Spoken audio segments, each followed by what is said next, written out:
But it is not the sky that roars, it is steel.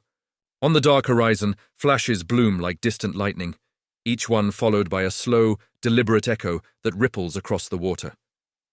The USS Iowa, flagship of the U.S. Navy's might, advances through the endless sea.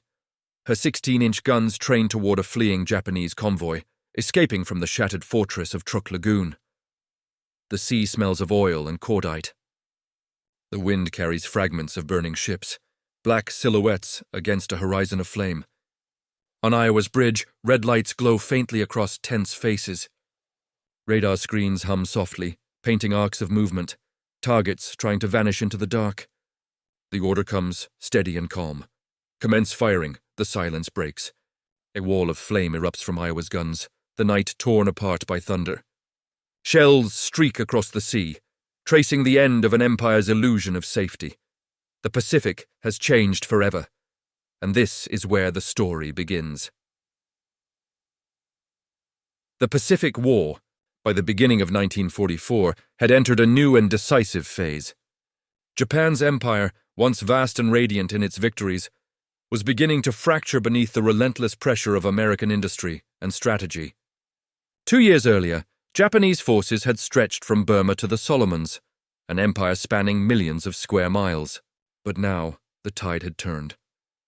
In November 1943, the United States Navy had struck deep into the Central Pacific, capturing the Gilbert Islands. At Tarawa, American Marines paid heavily for every yard of sand, but the message was clear.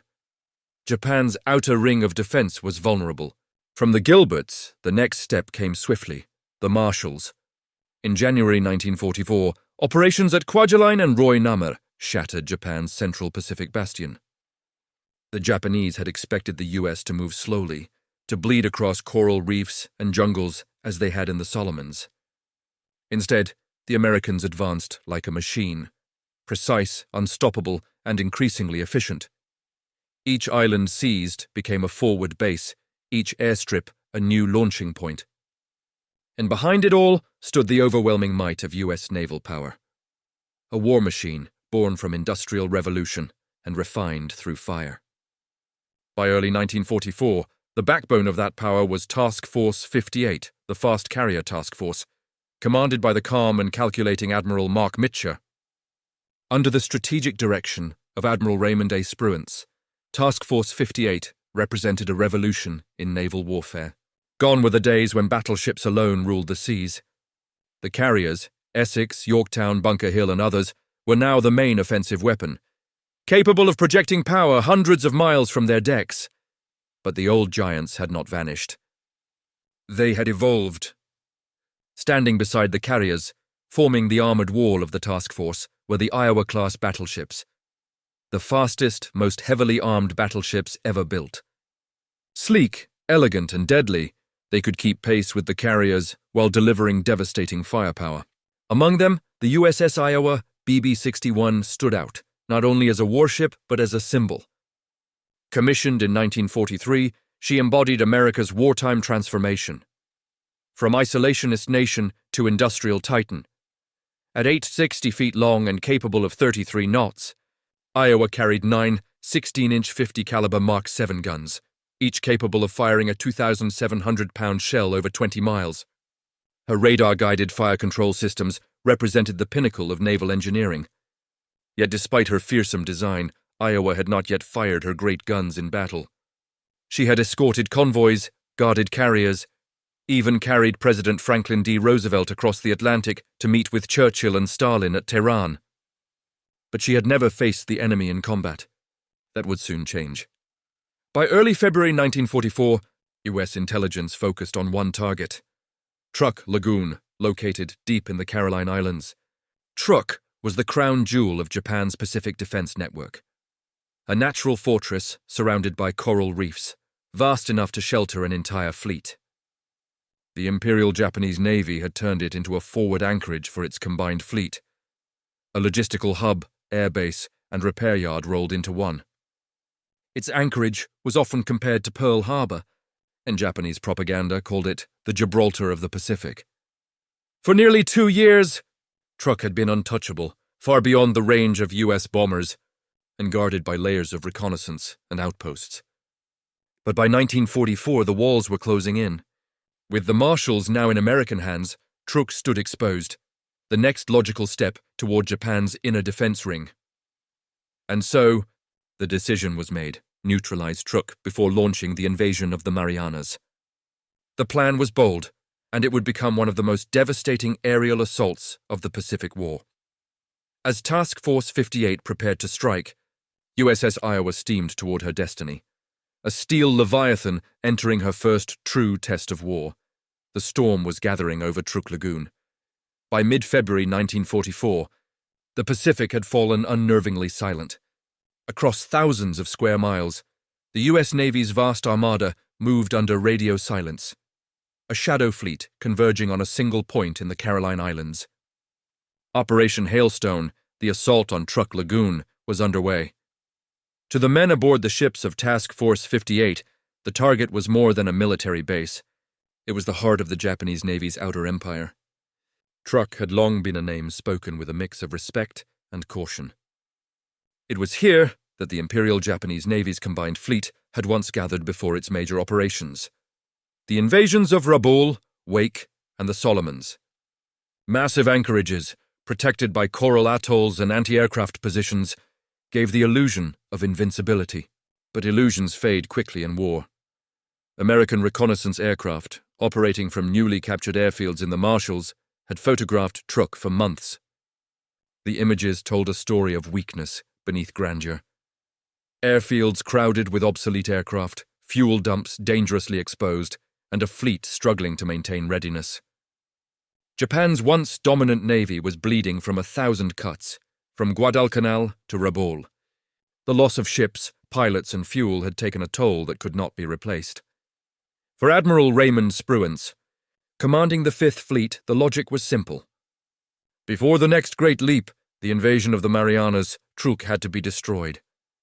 It could not remain a refuge for enemy cruisers, submarines, or aircraft capable of harassing the American advance. The orders given to Admiral Mark Mitchell, leading Task Force 58, were clear. Strike fast, strike hard, and leave nothing standing. But beneath the carrier's protective wing, the battleships of Task Group 58.2 waited for their moment. Among them were the USS Iowa and her sister ship, USS New Jersey. Together, they formed a fast, armored spear, capable of catching any Japanese surface vessel that tried to escape the inferno. The Japanese, however, were not blind. By February 10th, radio intercepts and reconnaissance hinted at American carrier movements. Admiral Minichi Koga, commander of the combined fleet, ordered his major units, including battleships Yamato and Musashi, to withdraw from Truk to Palau, beyond the expected range of attack. Only a few light cruisers, destroyers, and auxiliaries remained behind to defend the base. Among them was the light cruiser Katori, a former training ship now pressed into frontline service. Alongside her steamed the destroyers Maikaze, Nowaki, and the armed merchant ship Akagi Maru. When dawn broke on February 17th, 1944, Truk's defenders looked up to see the sky filled with the glint of sunlight on wings. The first waves of carrier aircraft, from Enterprise Essex, Yorktown, Intrepid, and others, struck with devastating precision.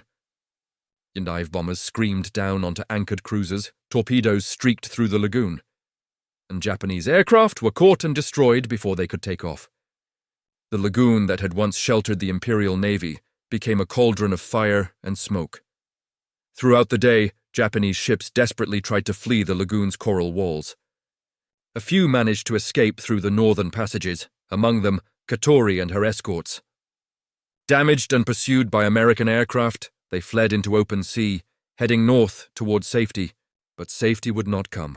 Iowa's radar operators soon picked up faint returns, moving targets, small but fast, trying to break away from the burning horizon. That evening, as the sky turned red from the reflection of fires burning over Truk, the order was given to intercept. Iowa and New Jersey turned northward, their destroyers fanning out in formation. The massive ships cut through the waves, black hulls illuminated by flashes of distant bombardment. The hunt had begun. Below decks, sailors prepared for action. The great 16-inch turrets were loaded, radar scopes calibrated, and the ship's engines pushed to full power. Every man knew this would be Iowa's first real combat, her chance to prove what she had been built for. Above, the horizon glowed faintly with fire. Somewhere beyond that line, the remnants of Japan's fleet were running for their lives, and the Iowa was coming for them. As the USS Iowa surged through the Pacific toward her first true test of war, she carried within her steel hull the culmination of a century of naval evolution. Every plate, every turret, every radar screen represented lessons learned through decades of sea power, from the battles of Jutland to the devastation of Pearl Harbor. The technological marvel that was the Iowa-class battleship symbolized both the peak and the twilight of the battleship age. She was fast, unnaturally fast for her size. 4 immense General Electric steam turbines drove her at over 33 knots, faster than any battleship afloat. That speed gave her flexibility, allowing her to escort the new.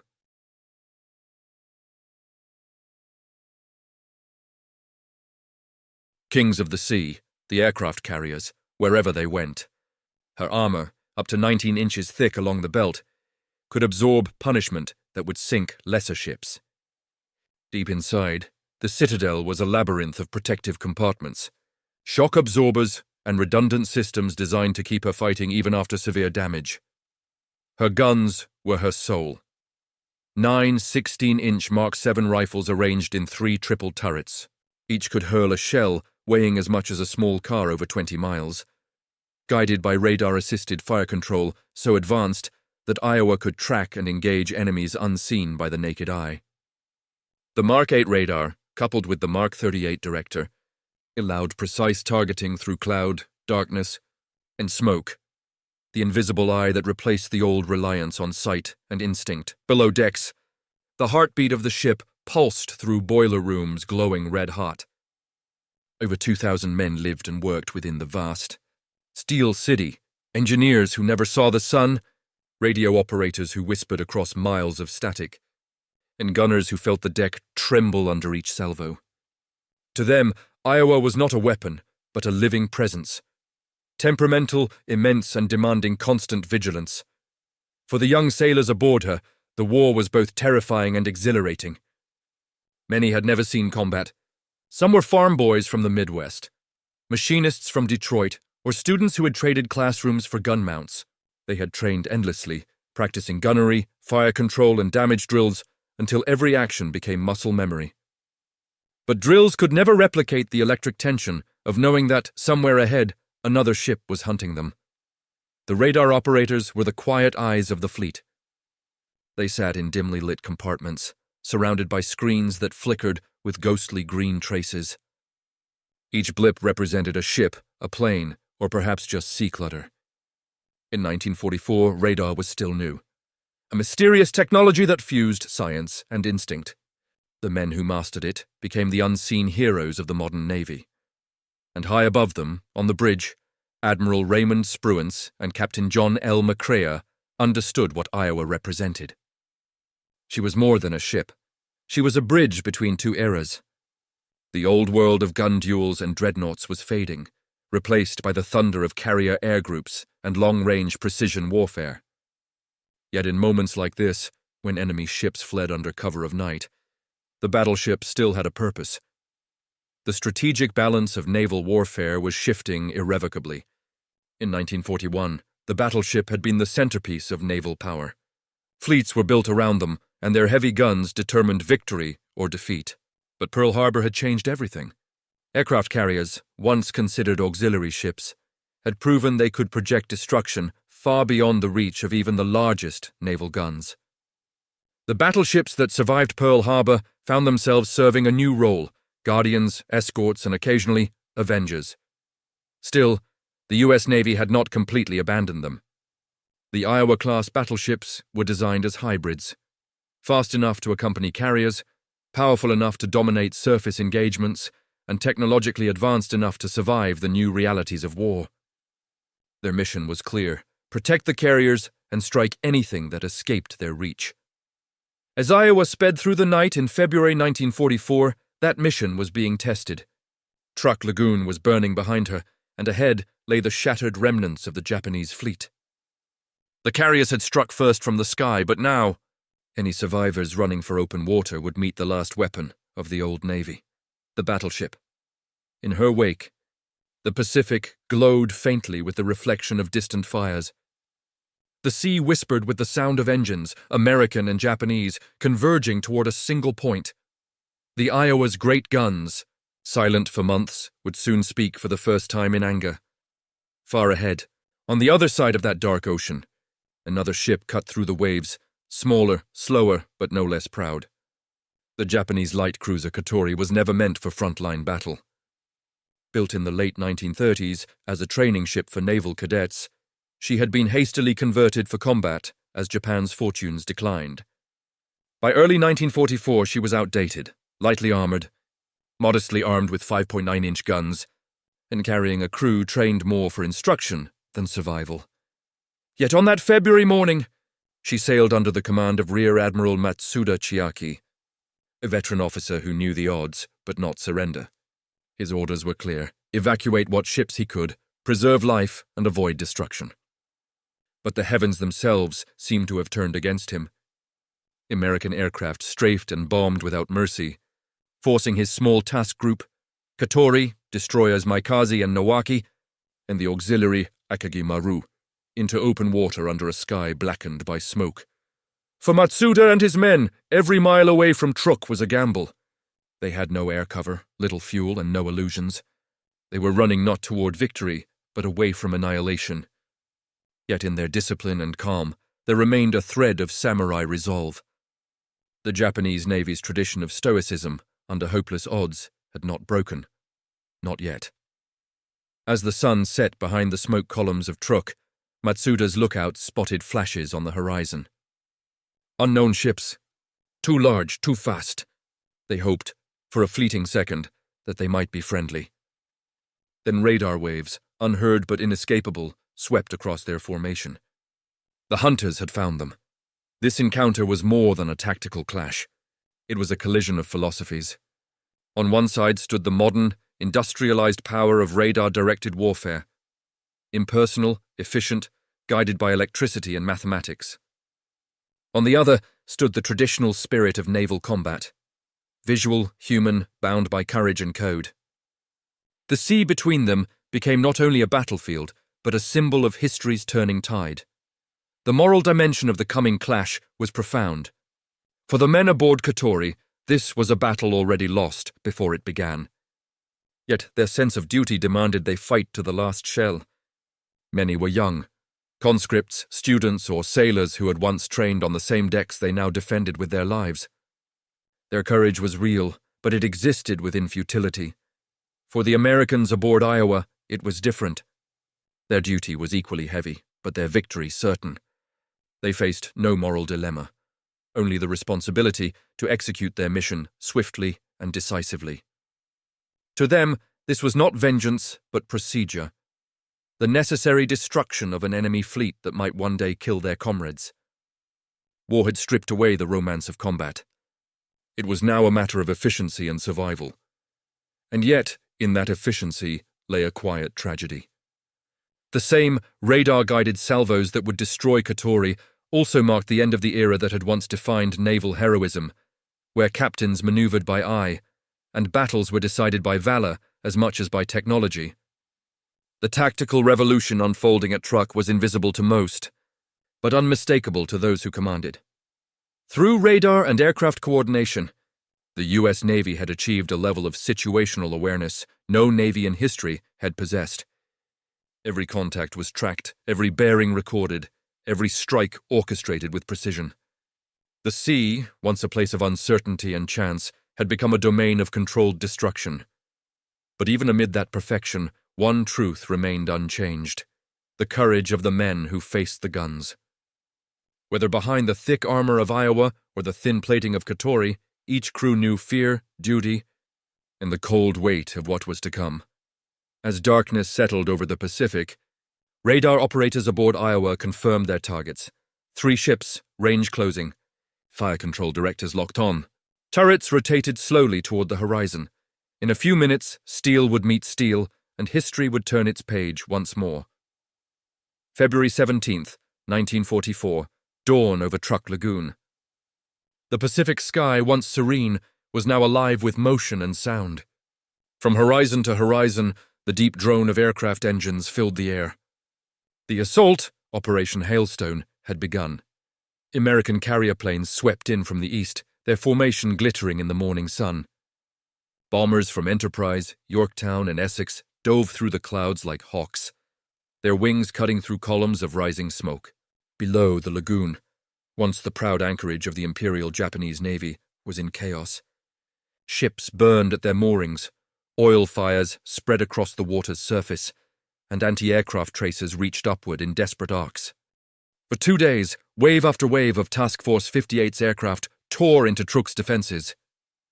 The raids were relentless. Hangars exploded, fuel dumps vanished in sheets of flame, and dozens of Japanese planes were caught and destroyed before ever leaving the ground. The supposed Gibraltar of the Pacific had become a furnace. Amid the inferno, the surviving Japanese warships made their escape. At the center of one small convoy sailed the light cruiser Katori, Rear Admiral Matsuda Chiaki commanding. Beside her steamed the destroyers Maikaze and Nowaki, along with the armed auxiliary Akagi Maru. They fled northward through the atoll's passage, smoke pouring from the horizon behind them. But the ocean around Truk was no longer their ally. American reconnaissance aircraft, flying from carriers, spotted the fleeing ships just after dawn on the 18th. The information was quickly relayed back to the U.S. task groups surrounding the lagoon. To the north, 2 American battleships were already on station. USS Iowa, BB-61, and USS New Jersey, BB-62, supported by destroyers Bradford and Burns aboard Iowa. The news reached the bridge shortly after 8 a.m. The radar operators confirmed faint blips at extreme range, fast-moving contacts bearing northwest. The signals were erratic but consistent. Someone was running. Admiral Spruance, aboard New Jersey, ordered an interception. Iowa's helmsman swung her massive hull onto a new heading, engines roaring as she accelerated through the Pacific swells. Her destroyers moved ahead in screening formation. To the crews below deck, the hum of the turbines deepened. A sound every man aboard understood meant action. At 9 a.m., the weather shifted. Thin layers of mist drifted across the sea, blurring the horizon. The visibility was poor, ideal for radar. Within minutes, the American systems locked on again. 3 large contacts, range closing steadily. Iowa's Mark 8 fire control radar began calculating range and bearing with machine-like precision. On Katori's bridge, Admiral Matsuda's lookouts sighted dark shapes emerging from the haze, towering silhouettes that grew larger by the second. Their speed and bearing left no doubt. Enemy battleships, someone muttered. For a moment, silence fell aboard the Japanese formation. Matsuda understood the gravity instantly. His ships were already damaged, their ammunition low, their speed limited to barely 20 knots. Against 2 of the most advanced American battleships ever built, survival was impossible. But retreat was no longer an option. The Admiral ordered smoke screens deployed, engines to full, and all guns ready. The Katori would fight.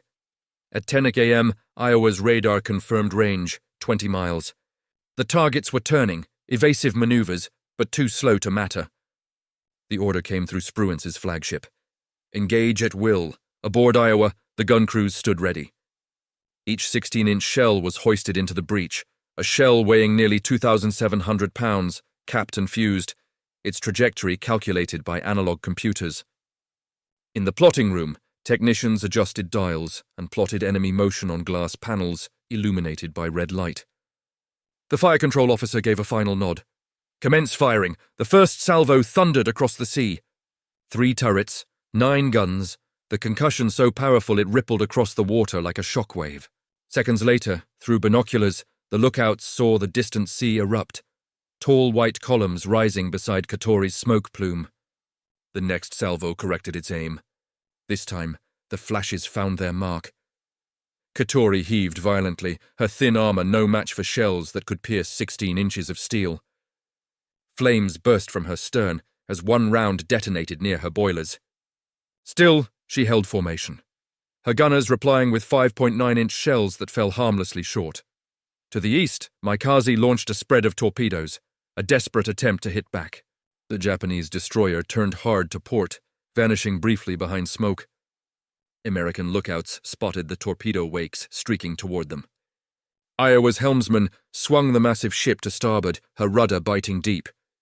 The torpedoes passed harmlessly astern.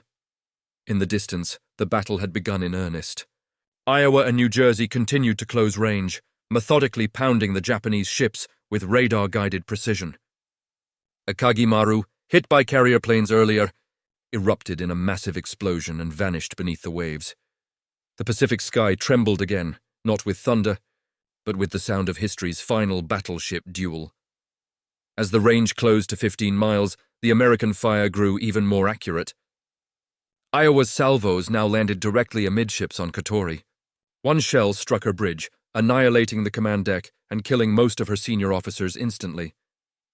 Another penetrated below the waterline, detonating deep within her hull. The Japanese cruiser began to list.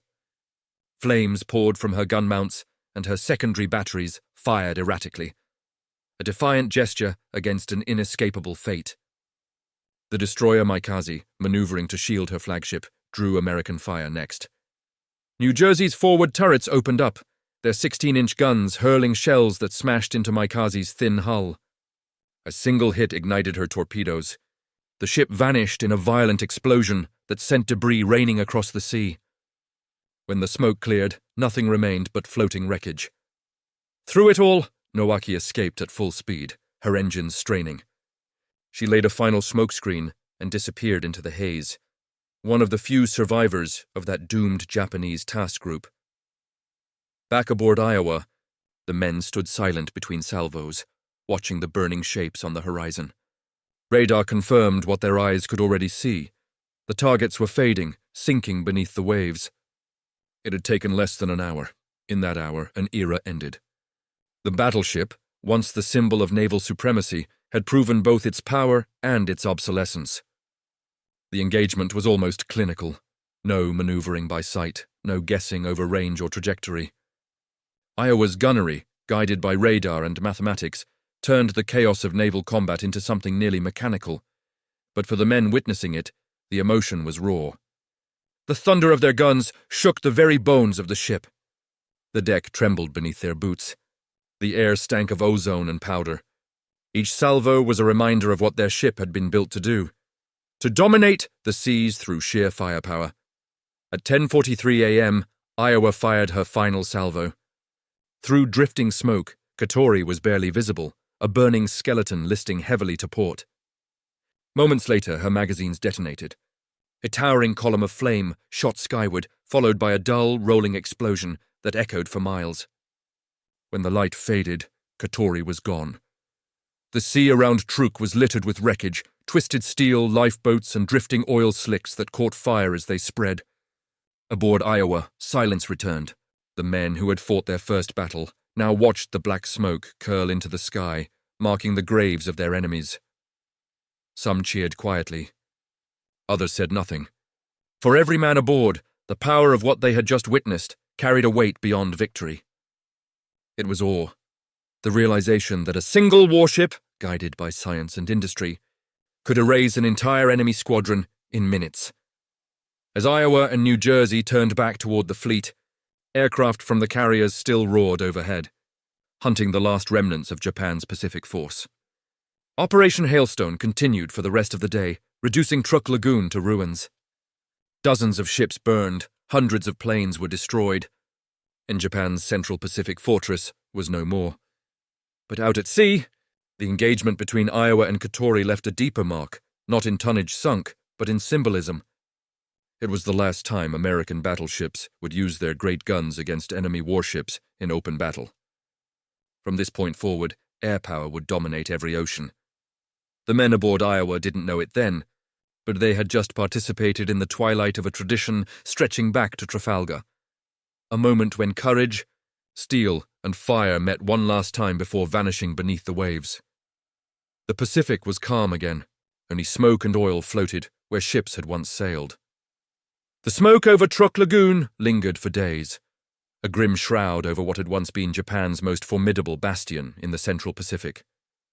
Operation Hailstone had lasted barely 48 hours, but its effects would echo for the rest of the war. By February 18, 1944, the scale of the devastation was beyond precedent. More than 40 ships lay at the bottom of the lagoon: cruisers, destroyers, transports, tankers, and auxiliaries, their skeletal remains still visible through the turquoise shallows. Over 250 aircraft were destroyed, many consumed where they sat on cracked concrete runways or blown apart in fiery mid-air duels. The once proud Gibraltar of the Pacific, the invincible anchor of Japan's southern defenses, had become a floating graveyard. The lagoon that had once hosted the Rising Sun's grand fleet now reeked of burning fuel and death. Oil slicks stretched for miles, mingling with the scattered wreckage of the Empire's ambitions. For the men aboard USS Iowa, the battle's conclusion brought a strange silence, not celebration, but reflection. They had come through their first combat unscathed. No hits, no casualties. The massive guns that had spoken so briefly had done so with devastating effect. Iowa's performance was flawless. Her systems, radar, gunnery, and discipline had proven themselves in the crucible of modern war. Word spread quickly across the fleet. The Iowa class had met the enemy and triumphed. She was no longer merely a symbol of American industry. She was its proof in steel. Admiral Spruance, typically restrained, praised her precision and poise. For her crew, the pride was quiet but deep. They had felt the ship's power, the living force of machinery and purpose combined. But, as they steamed back toward the task force, even victory carried an undercurrent of melancholy. Through binoculars, the men could still see fires smoldering on the horizon. The wreckage of Katori, Maikaze, and others who had fought, however hopelessly. In the wardroom that night, someone remarked that the Japanese had shown courage, even in defeat. Another replied softly, "Courage doesn't stop steel." Among the Japanese survivors, rescued from the water, shock and disbelief replaced defiance. To them, Truk had been sacred, the heart of the Imperial Navy, a sanctuary no enemy could touch. Its fall was not just military, it was spiritual collapse. The myth of Japanese invincibility at sea had died there, under the same waters where their warships still smoldered. When Tokyo received word of Truk's destruction, even the highest echelons of command felt the tremor. The combined fleet, once confident and aggressive, withdrew deeper into the home islands. Admiral Minechi Koga, Yamamoto's successor, recognized what few dared admit aloud. The Imperial Navy would never again meet the Americans in open battle on equal terms. The Empire's perimeter was shrinking, and with it, the last illusions of control. For the Allies, Truk's ruin was vindication, proof that Japan's sea power was hollow, her logistics fragile. For Iowa, it was only the beginning. Her guns had spoken once, and history had listened. Yet beneath the triumph, the Pacific carried its eternal stillness, indifferent to victory or loss. The wrecks at Truk began to sink into coral silence, their twisted hulks claimed by the sea. Fish moved through the shattered decks where once sailors had fought. The lagoon that had burned so fiercely was slowly reclaimed by nature, but it would never again be a place of strength. Operation Hailstone had not merely destroyed ships, it had changed belief. The men who fought there, on both sides, left knowing that the war had turned. In the weeks following the raid, the full strategic impact became clear. Truk had been the linchpin of Japan's Pacific network. Its loss left vast stretches of ocean unguarded. No longer could the Imperial Navy stage large operations in the Central Pacific. Supply lines to the Carolines, Marianas, and New Guinea were severed, forcing Japan's remaining forces to retreat westward in disarray. For the United States, the victory was more than tactical. It opened the sea lanes to the Marianas, paving the way for the invasions of Saipan, Tinian, and Guam, the stepping stones toward Japan itself. Control of the Central Pacific meant that the U.S. Navy could now strike at will, projecting power deep into enemy territory with impunity. The Japanese Navy, once a proud force built on the doctrine of decisive surface engagement, was now forced into a defensive crouch. Its remaining ships hid within protected harbors, emerging only at night or under desperate circumstances. The age of the great fleet actions, of Jutland, of Tsushima, was over. The carrier, not the battleship, now dictated the rhythm of war. Yet, paradoxically, ships like Iowa retained immense symbolic weight. Their towering presence, their massive guns, and their invulnerability to anything short of aerial attack made them icons of resolve. To the men who served aboard, they embodied something more than firepower. They were proof of American endurance, craftsmanship, and unity. In the minds of sailors, Iowa was a floating nation, an iron city that carried their flag and their faith across an ocean at war. As Operation Hailstone concluded, the U.S. Pacific Fleet advanced inexorably westward. Iowa steamed alongside the carriers she had protected, her guns silent, but her decks alive with activity. From Truk onward, she would serve in bombardments, escorts, and later, the final stages of the war near Japan's shores. Newsreels back home showed her silhouette cutting across the sea, her bow breaking through swells beneath a sky of endless blue. To American audiences, the Iowa represented momentum, an unstoppable machine moving ever closer to victory. But within that grandeur, the lessons of Truk remained sobering. The operation had demonstrated not only technological supremacy, but also the transformation of naval warfare itself. No longer would nations build their strategies around dueling fleets of battleships. The sea had become the domain of aircraft, intelligence, and speed, and in that new world, even the greatest guns would soon fall silent. Still, the men of the Iowa carried a quiet pride. They had stood at the threshold between eras, witnesses to the last thunder of the battleship age. Every sailor aboard knew they were part of something final, something magnificent and fading at the same time. As Iowa steamed west toward the Marshalls, her wake stretched behind like a silver scar on the blue sea, the mark of a Titan moving through history. Behind her, Truk smoldered in ruin. Ahead lay the vast expanse of the Pacific, and beyond it the heart of Japan. The fortress had fallen. The ocean belonged once more to those who dared to master it. When the guns of the USS Iowa fell silent over the Pacific, a chapter in naval history quietly closed. The thunder that had once defined sea power, the roar of great guns, the flash of salvos across the horizon, was giving way to a new kind of warfare, one waged in the skies. Operation Hailstone had proven that air power ruled the ocean now. Yet in that brief, blazing moment when Iowa's 16-inch guns spoke, the world had witnessed the last breath of an age that had begun with dreadnoughts and ended with radar. For her crew, victory was tangible, a triumph of discipline, design, and destiny. But beneath that triumph lay an elegy. Battleships like Iowa had been built for duels that would never come, perfected for wars that had already evolved beyond them. Their steel was unmatched, their guns peerless, yet their time was slipping away with every carrier launch and every bombing raid that followed. The wrecks of Katori and her companions rested beneath the Pacific, not merely as defeated ships, but as monuments to courage on both sides. Their final battle, fought with conviction in the face of futility, spoke of something deeper than victory or loss. It was about endurance, about humanity's strange compulsion to build machines that mirror its own pride and fragility. Years later, when sailors walked Iowa's decks in peace, they could still sense it, the echo of that first combat, the pulse of history beneath the steel.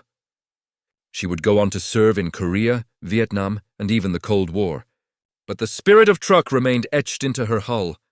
The day she proved her worth and, unknowingly, marked the twilight of her kind. Today, the Iowa rests in silence, a museum, a monument, and a memory.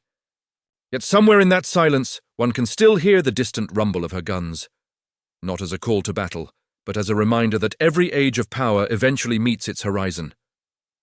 And when it does, the sea remembers.